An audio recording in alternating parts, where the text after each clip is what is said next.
1990년 중후반기를 북한에서는 고난의 행군 시기라고 합니다. 1994년도에 김일성이 죽고 경제가 극도로 악화됐다고 합니다. 우리나라도 97년도에 IMF 사태를 맞았으니까 세계적으로 좀 안 좋았던 시기인 것 같습니다.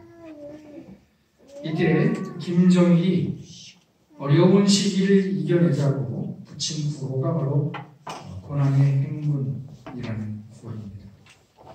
이 고난의 행군이라는 말은 원래 김일성이 항일투쟁을 할 때 1938년, 1939년 사이에 항일투쟁을 할 때 100일 동안 극히 어려운 때가 있었다고 합니다. 매우 춥고 배고픈 상태가 있었다고 하는데 그 고난을 이겼다. 그래서 그 고난의 행군이라고 부르게 되었다고 합니다. 이 고난의 행군이라는 말은 김정일이 경제적으로 매우 어려운 시기에 북한 주민들의 동요를 막고 독려하기 위해서 쓴 말인데 이때 1990년 중후반기에 북한 사람들이 한 33만 정도 죽었다고 합니다. 어떤 분들은 300만이 죽었다 이렇게 얘기를 하는데 300만은 아닌 것 같고 최소 한 33만 정도는 죽은 것 같습니다. 어쨌거나 전쟁이 아닌데도 불구하고 전쟁 난 것처럼 처참한 상황이 벌어졌던 것 같습니다. 이 고난의 행군 시기에 많은 북한 주민들이 살기 위해서 탈북해서 중국 또 제3국을 통해서 우리 남한에 들어왔습니다. 우리는 탈북했다 그러면 남한에 들어온 사람들만 탈북했다고 생각하는데 탈북자들 얘기를 들어보면 중국에 있든 제3국에 있든 남한에 들어왔든 다 탈북자라고 부르고 있습니다. 작년 말 그러니까 2017년 말 기준으로 해서 우리나라의 탈북자가 3만 1,000명이 들어와 있다고 합니다. 이 탈북자들 이야기를 들어보면 북한 사람들도 똑같은 사람들이구나 하는 어떤 공통점을 발견할 수도 있고 또 북한 상황은 너무 다르구나 달라도 너무 다르구나 하는 것도 발견할 수가 있습니다. 특별히 그 인권 문제에 있어서는 북한에서는 인권이라고는 없구나 이런 생각을 하게 됩니다. 어떤 탈북자 얘기를 들어보니까 북한이 유지되는 제일 큰 비밀은 감시라고 합니다. 감시. 우리 교인들이 한 50명 있다 그러면 50명이 서로 다 감시하게 만드는 거예요. 그래서 북한에서 그런 말도 있다고 합니다. 내 등도 믿지 말아라. 너 자신도 믿지 말아라. 다 감시하게 되어 있습니다. 이 고난의 행군 시기에 북한 사람들이 굶어 죽은 경우도 있지만 기독적으로 탈북해서 남한에 와서 사는 사람도 있는데 어떤 탈북자의 얘기를 들어보니까 이 사람은 황해도에서 이제 탈북을 했다고 합니다. 물때를 맞춰서 물도 때가 있죠. 이렇게 많이 들어올 때가 있고 빠질 때가 있는데 이 빠질 때를 맞춰서 이제 바다에 뛰어들었습니다. 부유물을 이제 부착을 하고 뛰어든 것이죠. 근데 마침 그때가 달이 많이 뜰 때니까 보름이었는데 보름이 가까웠거나 그래서 북한군에게 적발될 위험성이 컸는데 이 사람이 이제 갯벌을 향해서 갯벌에서 막 달려가는데 구름이 싹 가리더래요. 자기가 달려가는 사이에 그래서 발각이 되지를 않았다고 합니다. 근데 그리고 이제 바다에 뛰어들었어요. 뛰어들어서 헤엄을 치는데 기운이 빠지잖아요. 그래서 표류를 하게 됐습니다. 표류를 하게 돼서 무인도에 도착을 했답니다. 무인도에 도착을 해서 이제 올라가서 보니까 거기 마침 햇반이 있는 거예요. 햇반. 우리나라 한강에서 떠내려온 햇반이 있는 거예요. 그래서 이게 남할 것 같은데, 남자일 것 같은데 여기 혹시 국물이 들지 않았을까 하는 의심이 있었지만 그래도 배가 고프니까 뜯어서 먹었답니다. 그리고 또 보니까 페트병들이 많이 와 있더라는 거예요. 그래서 그 페트병들을 흔들어 보니까 물이 좀 남아있는 거예요. 그래서 그 물들을 또 모아서 물을 마시고 그 다음에 다시 바다에 뛰어들었다고 합니다. 그리고 남쪽으로 이제 표류해서 오는 거죠. 그리고 남한배, 우리 군인들 왠지 어선이었는지 제가 기억을 정확히 못하겠는데 남한배에 발견이 됐다고 해서 남한으로 이렇게 탈북한 그런 사람의 이야기를 들어봤습니다. 이 탈북자 이야기를 들으면 정말 하나님이 좋으셨구나 하는 생각이 들어요. 우리는 이런 탈북자들처럼 어떤 극한 체험을 하지 않는다 해도 한평생 살면서 탈북자 못지않게 위기를 만나게 됩니다. 때로는 병이 들어서 위기에 처하게 되고 또 때로는 경제적으로 어려워서 위기에 처하게 됩니다. 이 성경에도 위기에 처한 사람들의 이야기가 많이 나옵니다. 아니, 성경은 위기에 처한 사람들의 이야기입니다. 위기에 처한 가운데 하나님의 도우심을 받은 사람들, 하나님을 만난 사람들의 이야기입니다. 오늘 읽은 말씀은 출애굽기인데, 출애굽기라는 것은 이집트 탈출기라는 얘기죠. 이집트 탈출기. 우리는 그냥 쓰던 대로 애굽이라고 쓰는데, 애굽은 이집트를 얘기하는데, 애굽이라고 부르는 것은 옛날 그리스 사람들이 그 이집트를 아이퀼토스라고 불렀다고 해요. 아이퀼토스 빨리 하면 애굽 비슷하게 들리나 모르겠어요. 아이퀼토스 하다 보니까 애굽이 된 거죠. 옛날에 제가 고등학교 때 다녔던 그 교회의 목사님은 터키를 뭐라고 하셨냐면 토익이라고 했습니다. 터키라고 하지 않고. 그 비슷하게 옛날 사람들이 애굽이라고 부르기 때문에 애굽이라고 하는데 출애굽기는 이집트 탈출기를 말합니다. 이스라엘 민족이 400년의 노예 생활을 마치고 홍해를 건너죠. 홍해를 건넌 것은 기적이었습니다. 기적. 어떻게 홍해가 바다가 갈라질 수 있습니까? 하나님께서 홍풍을 보내셨다고 하지만 기적이었습니다. 애굽에서 기적적으로 나온 이스라엘은 하나님의 은혜에 감격했을 것입니다. 당연히 감격했겠죠. 죽을 줄 알았는데, 꼭 죽는 줄 알았는데 홍해가 갈라집니다. 그것을 눈앞에서 봤고 자기들이 홍해를 얻었으니까 얼마나 큰 감격이었겠습니까? 그런데 그 감격은 오래 가지 못했습니다. 이스라엘은 광야에서 여러 가지 어려움을 만나게 됩니다. 출애굽기 15장에 보면은 홍해를 건넌 후에 모세와 미리암이 하나님을 찬양한 노래가 나옵니다. 그래서 모세의 노래라고 하고 미리암의 노래라고 하죠. 미리암은 모세의 여자 형제입니다. 근데 그 노래 후에 바로 이스라엘이 위기를 만났다 하는 이야기가 나옵니다. 홍해를 건넌 이스라엘은 수르 광야에 들어갑니다. 거기 광야가 많죠. 그래서 수르 광야라는 곳에 들어갔는데 사흘이 되었을 때 물을 얻지 못하게 됩니다. 아마 사흘 동안, 그러니까 3일 동안 물을 얻지를 못했던 것 같아요. 하루만 물이 없어도 힘들었는데 3일 물을 얻지 못하다 보니까 힘들었을 거예요. 근데 사흘 되었을 때에 물을 겨우 발견했는데 그 물이 어떤 물이었습니까? 쓴 물이었습니다. 쓴 물. 물을 발견해서 좋다 그랬는데 물이 쓰니까 얼마나 또 화가 나겠습니까? 그래서 이스라엘 백성들이 지도자 모세를 만난 겁니다. 왜 우리를 끌고 나왔느냐 하는 것이죠. 모세는 물은 있는데 마실 수 없다는 것입니다. 그래서 모세는 하나님께 부르짖습니다. 위기 상황에서 모세는 하나님께 부르짖을 수밖에 없었습니다. 하나님이 모세의 기도를 들으시고 한 나무를 지정하시죠. 어떤 나무를 지정하시면서 그 나무를 그 물에 넣어라라고 말씀하십니다. 그리고 신비하게도 그 나무를 물에 넣으니까 물이 해독이 돼서 물을 마실 수 있게 되었습니다. 이 장소를 마라라고 합니다. 쓰다 하는 뜻입니다. 쓴 것이라는 뜻입니다. 이 마라에서 쓴 물이 단물이 된 사건은 두 가지 의미가 있습니다. 우선 우리가 살면서 죽을 고비를 넘기는 큰 체험을 한다고 하더라도 일상생활 가운데서 여전히 작은 문제들을 만날 수 있다 하는 것입니다.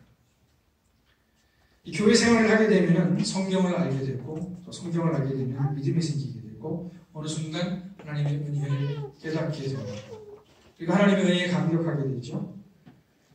그리고 하나님을 만나고 감격해서 홍해가 갈라지는 것 같은 그런 큰 기쁨을 체험하게 됩니다. 그러나 홍해를 건넌 후에 마실 물이 없어서 고통을 당했듯이 하나님을 만난 감격이 있다 해도 생활 속에서 모든 문제들이 해결되는 것은 아닙니다. 여전히 돈이 부족하고요. 몸이 아플 수 있습니다.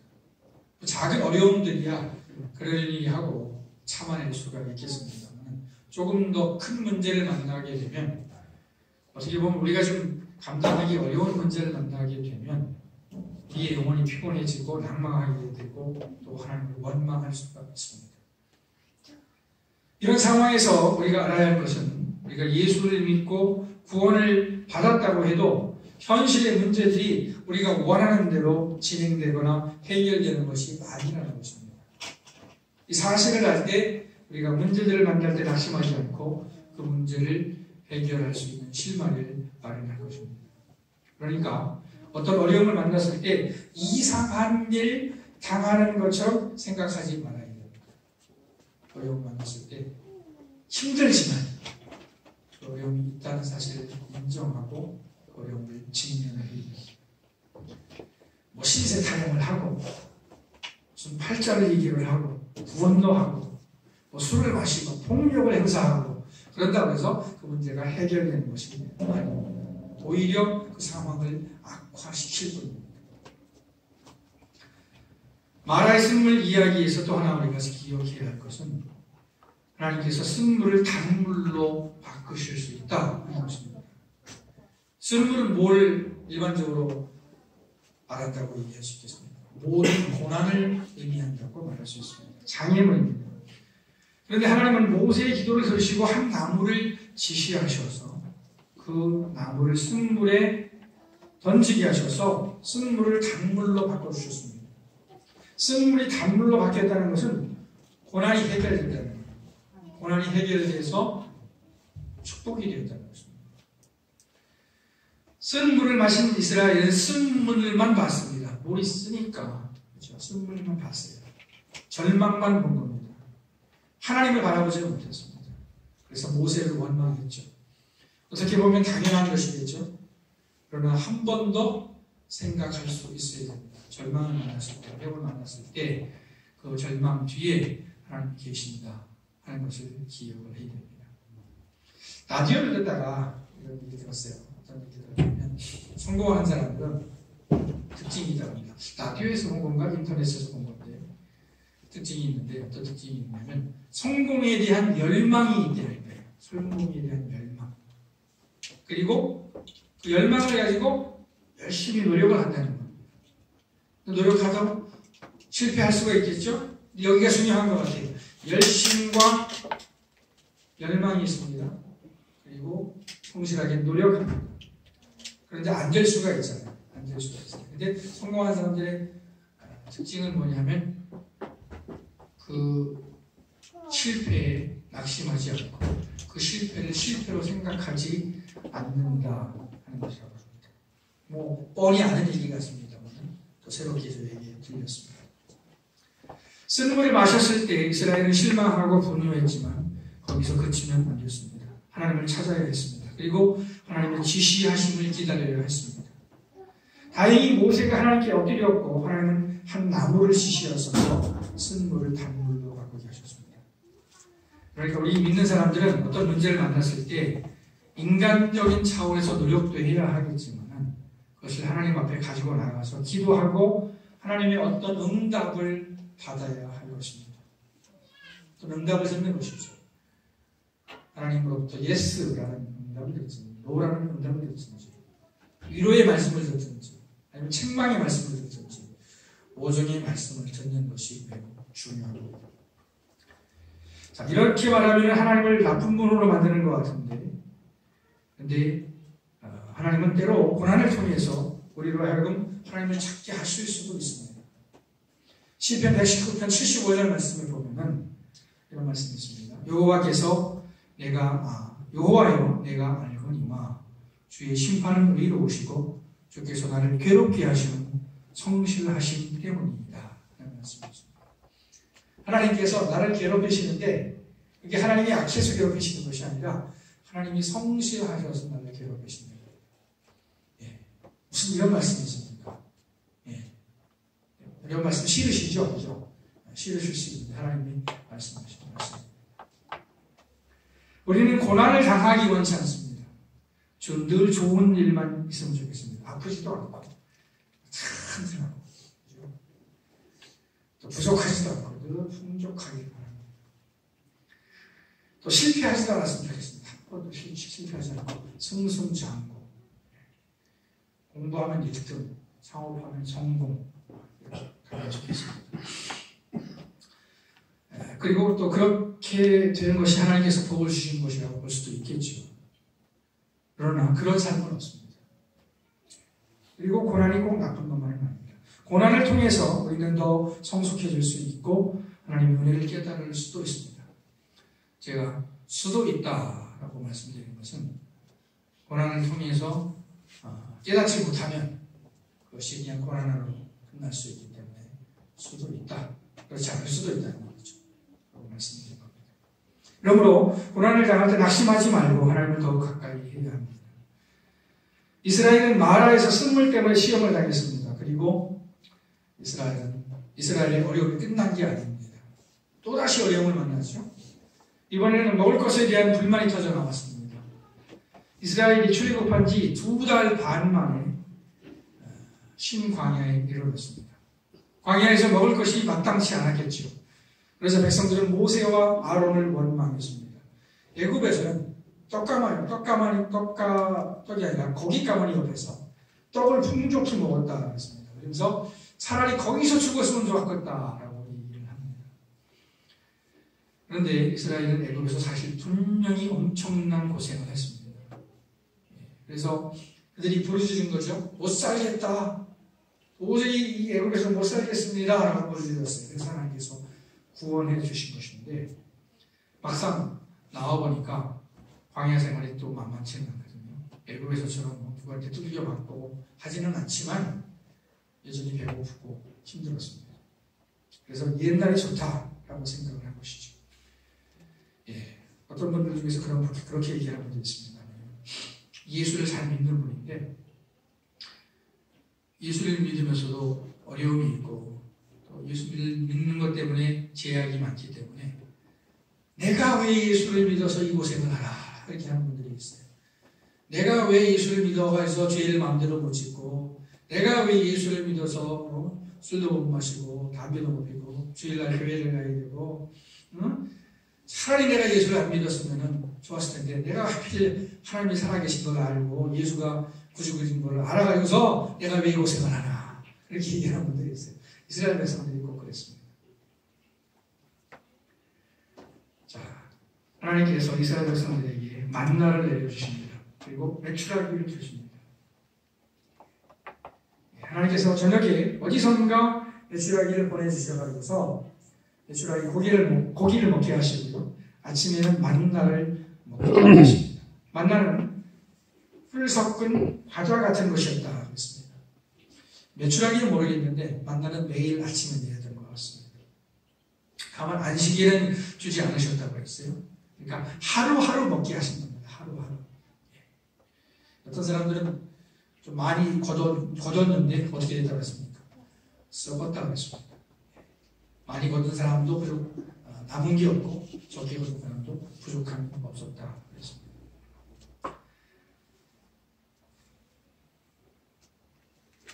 광야 생활에서 먹을 것, 마실 것 때문에 계속 문제가 생깁니다. 오늘 읽은 말씀, 출애굽기 17장 말씀에 보면은 물 때문에 또 어려움을 겪게 됩니다. 이스라엘이 르비딤이라는 곳에 가게 됩니다. 신광야에서 이제 르비딤으로 간 것이죠. 그런데 마실 물이 또 없습니다. 이번에 또 큰 위기가 온 것인데요. 마실 물이 없자 백성들이 또 모세를 원망합니다. 지도자는 괴로운 겁니다. 가장 집안 식구들을 먹여 살려야 하고 대통령은 국민들을 먹여 살려야 합니다. 먹을 것이 없으면 위기가 오게 됩니다. 물론 가난은 나라님도 해결하지 못한다 하는 얘기가 있어서 나라님만 원망하면 안 됩니다. 각자가 노력을 해야 되는데, 그러나 어쨌든 간에 먹을 것이 떨어지면 위기입니다. 또다시 마실 물이 없는 상황에서 백성들은 또 원망을 하죠. 왜 출애굽시켰느냐고 따져묻습니다. 왜 쓸데없이 출애굽시켜서 우리 자식들과 짐승들이 목말라 죽게 하느냐라고 원망을 합니다. 이 상황에서 모세가 다시 하나님께 부르짖습니다. 그리고 이번에는 하나님께서 모세에게 지팡이로 반석을 치라고 명령하십니다. 그 홍해를 갈랐던 지팡이로 반석을 치라고 명령하십니다. 그리고 반석에서 물이 나오게 하시죠. 그리고 백성들이 와서 물을 마시게 됩니다. 이 상황은 앞서 마라의 상황, 쓴 물이 있어서 물을 마시지 못했다가 해결되는 상황과 유사합니다. 물이 없습니다. 그리고 백성들이 원망합니다. 그런데 이번에는 반석에서 물이 나옵니다. 반석에서 물이 나왔다는 것이 다른 것이죠.